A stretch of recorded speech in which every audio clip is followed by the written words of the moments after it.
بسم اللہ الرحمن الرحیم۔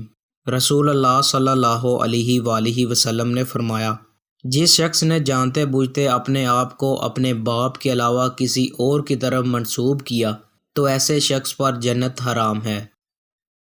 رسول اللہ صلی اللہ علیہ وآلہ وسلم نے فرمایا، مومن کا زیور وہاں تک ہوگا جہاں تک اس کے وضو کا پانی پہنچتا ہے۔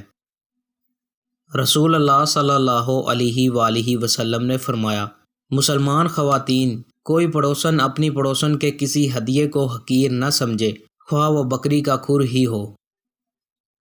رسول اللہ صلی اللہ علیہ وآلہ وسلم نے فرمایا، اللہ اس شخص پر رحم نہیں فرماتا جو لوگوں پر رحم نہیں کرتا۔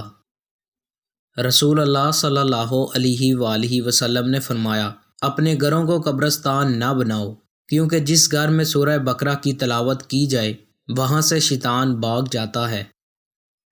نبی کریم صلی اللہ علیہ وآلہ وسلم نے فرمایا، اے اللہ، میں برے ہمسائے سے تیری پناہ میں آتا ہوں جو مستقل قیام کرنے والا ہوتا ہے۔ بے شک سفر کا ہمسایہ تو جو کچھ وقت کے لیے رکتا ہے اور واپس چلا جاتا ہے۔ دوستو، مزید اچھی ویڈیوز کے لیے چینل کو سبسکرائب لازمی کریں۔ بہت شکریہ۔